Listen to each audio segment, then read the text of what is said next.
दोस्तों, आपने तो ये सुना ही होगा कि मृत्यु के समय पर यदि हम ईश्वर का नाम लेते हैं तो हमें मोक्ष अर्थात मुक्ति मिल जाती है। लेकिन ये बात कितनी सच है, क्या आप जानते हैं? चलिए इसे एक बहुत कहानी के माध्यम से समझते हैं। एक बार की बात है, एक बार महात्मा बुद्ध आनंद में विहार कर रहे थे। तभी वहाँ पर एक बूढ़ा व्यक्ति आया। उसने महात्मा बुद्ध को प्रणाम किया और कहा, हे तथागत, मैं बहुत घबराया हुआ हूँ। मैंने सुना है कि जो कोई भी आपके पास आता है आप उसकी समस्या का समाधान अवश्य करते हैं। इसलिए हे बुद्ध, मेरे मन में भी एक जिज्ञासा है। मेरा भी एक प्रश्न है, क्या आप मुझे उस प्रश्न का उत्तर देंगे? ये प्रश्न मुझे बहुत परेशान कर रहा है। अंदर ही अंदर ये मुझे डराता जा रहा है। महात्मा बुद्ध उस व्यक्ति की सारी बातें सुन रहे थे और वह बूढ़ा व्यक्ति अपनी बात आगे कहता ही जा रहा था। हे तथागत, जब मैं जवान था तो मुझे अपने शरीर पर बिल्कुल भी संदेह नहीं था।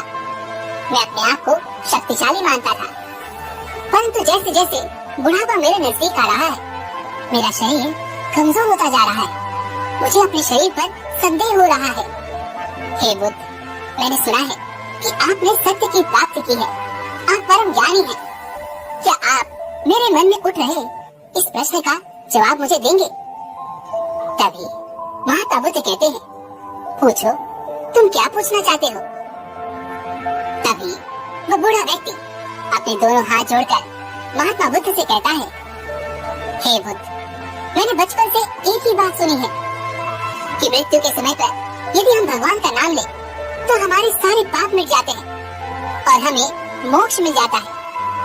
इसी भरोसे के कारण मैंने अपनी युवावस्था में कई सारे गलत काम भी किए हैं और साथ ही मैं दान पुण्य भी करता था, क्योंकि उस समय ना तो मुझे मृत्यु का भय था और ना ही मेरे शरीर का, जो अब दिन ब दिन कमजोर होता जा रहा है। मुझे तो केवल खुद पर यकीन था, खुद पर भरोसा था। लेकिन दिन ब दिन जैसे जैसे मैं बूढ़ा होता जा रहा हूँ मेरा विश्वास टूटता जा रहा है। मैं अपने आप को बहुत कमजोर महसूस कर रहा हूँ और साथ ही साथ मेरे मन में एक डर भी बैठा हुआ है कि क्या जो लोग कहते थे वो सत्य है या नहीं। और अब तो ये डर मुझ पर इतना हावी हो चुका है कि आज जब भी मैं किसी रास्ते से गुजरता हूँ और जब कोई मुझे व्यक्ति मिलता है तो मैं उससे बात करने से पहले ईश्वर का नाम लेता हूँ। मैं अपनी कोई भी बात ईश्वर के नाम से ही शुरू करता हूँ, परंतु इसके साथ साथ मुझे अपने किए गए बुरे कर्म भी याद आते हैं। तभी मेरे भीतर से एक और आवाज आती है कि इससे क्या फर्क पड़ता है, तुम तो ईश्वर का नाम ले रहे हो और मृत्यु के समय यदि तुम ईश्वर का नाम लोगे तो तुम्हें मोक्ष अवश्य मिल जाएगा। लेकिन उसके बाद भी मेरा एक मन ये कहता है कि क्या ये सब सत्य है या फिर नहीं। अगर ऐसा नहीं हुआ तो मेरा क्या होगा?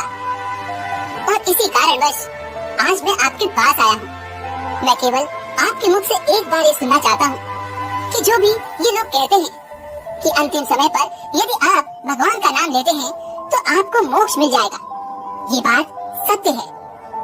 आपके मुख से यदि मैं एक बार ये बात सुन लूं तो मुझे बहुत सहारा मिलेगा। मेरी टूटी हुई हिम्मत एक बार फिर से जाग उठेगी। इसलिए हे तथागत, मेरा मार्गदर्शन करें, मुझे सही राह दिखाएं, क्या सही है और क्या गलत है।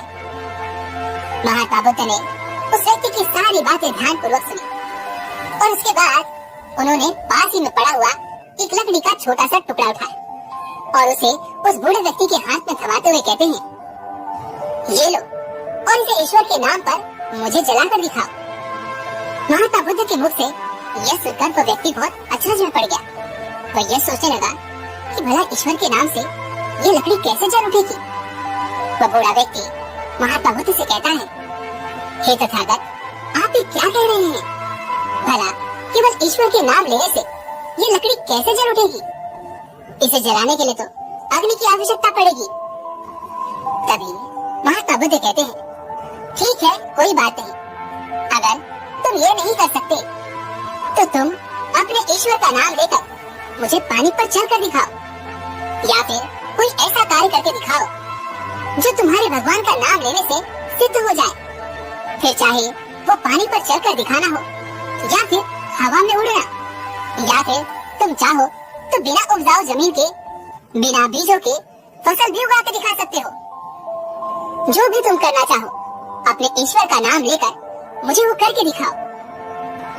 महात्मा बुद्ध के मुख से ये सुनकर वह व्यक्ति बहुत घबरा गया। उसे समझ नहीं आ रहा था कि आखिर बुद्ध क्या कहना चाहते हैं।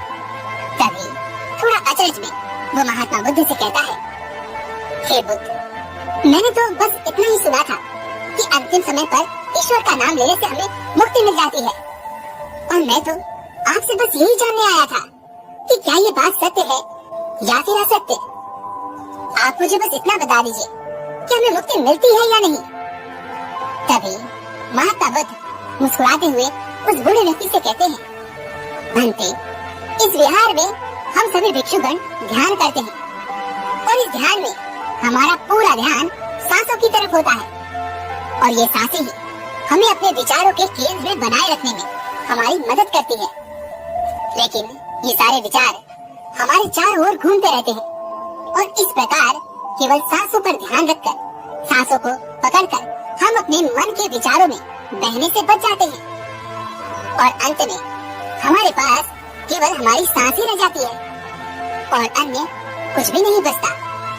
और अंत में हमारे भीतर समझ का उदय होता है, हमारी बौद्धिक शक्ति बढ़ने लगती है, जिससे मनुष्य के जीवन में धर्म का उदय होता है, और इसी कारण वह सही और गलत में भेद समझ पाता है, उसे सही तरह से पहचान पाता है, और इसी सही गलत की समझ के कारण ही वह मन के बहकावे में नहीं आता, बल्कि वह अपनी सोच समझ का इस्तेमाल करता है और सही निर्णय ले पाता है।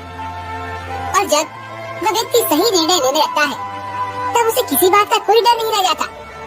फिर चाहे वो व्यक्ति जवान हो या फिर बूढ़ा, या फिर उसे मृत्यु का भय, कुछ भी नहीं रह जाता। और ना ही उसे किसी से बात करते वक्त ईश्वर का नाम लेने की कोई आवश्यकता पड़ती है। महात्मा बुद्ध के मुख से ये सारी बातें सुनकर तो बूढ़ा व्यक्ति बहुत घबरा गया, बहुत डर गया। उसने महात्मा बुद्ध से कहा, हे बुद्ध, आपकी ये सारी बातें सुनकर मेरे मन का वो भय और भी ज्यादा प्रभावी हो रहा है। आपकी बातों से मुझे और भी ज्यादा भय लग रहा है। ऐसा लग रहा है मानो मैंने जीवन भर गलत शिक्षा को आत्मसात किया है। मैंने जो कुछ भी सुना उन सभी पर यकीन करता चला गया, लेकिन कभी उसके पीछे के सत्य को जानने की कोशिश तक नहीं की। और अब ऐसा प्रतीत हो रहा है मानो मैं किसी गहरी खाई में गिरता जा रहा हूँ, बिना ये जाने कि आखिर उस खाई में गिरने से क्या होगा। वो बूढ़ा व्यक्ति इतना कहकर शांत हो गया और मन ही मन ये विचार करने लगा कि उसने जीवन भर एक गलत शिक्षा प्राप्त की है, और इस कारण उसके मन का वह डर लगातार बढ़ता जा रहा था। वह मन ही मन यह सोच रहा था कि अंतिम समय पर ईश्वर का नाम लेकर भी अब मुझे कोई फायदा नहीं होने वाला, अब मैं अपने कर्मों से बच नहीं सकता। तभी वो महात्मा बुद्ध से कहता है, हे बुद्ध, इतने ज्ञानी, इतने विद्वानों से मैंने जो बातें सुनी थी वो सभी लोग झूठ कहते थे। वे सभी कहते थे कि अंतिम समय पे भगवान का नाम लेने से मुक्ति मिल जाती है, लेकिन आज आपके कारण मुझे ये पता चल गया कि वे सभी लोग झूठे थे, उन सभी की बातें झूठी थी। तभी महात्मा बुद्ध उस बूढ़े व्यक्ति से कहते हैं, भंते, मैंने कब ये कहा कि अंतिम समय पर ईश्वर का नाम लेने से मुक्ति नहीं मिलती। ये सुन वो बूढ़ा व्यक्ति एक बार फिर से अचरज में पड़ जाता है और महात्मा बुद्ध से कहता है, हे बुद्ध, अभी अभी तो आपने जो कुछ भी कहा उससे यही तो प्रतीत होता है कि अंतिम समय पर भी भगवान का नाम लेने से हमें मोक्ष नहीं प्राप्त होता। तभी महात्मा बुद्ध मुस्कुराते हुए उस बूढ़े व्यक्ति से कहते हैं, भंते, अंतिम समय पर भगवान का नाम लेने से मुक्ति अवश्य मिलती है और हमें मोक्ष भी मिल जाता है, लेकिन ये सत्य नहीं है कि तुम्हें केवल भगवान का ही नाम लेना है। तुम किसी का भी नाम लो, तुम्हें मुक्ति अवश्य मिल जाएगी, तुम्हें मोक्ष अवश्य मिल जाएगा। यदि तुम अपने पिता का नाम लो, उनके नाम लेने से ही तुम्हें मोक्ष की प्राप्ति हो सकती है। तुम चाहो तो अपनी माता का नाम भी ले सकते हो, उनके नाम से भी तुम्हें मुक्ति और मोक्ष की प्राप्ति अवश्य होगी।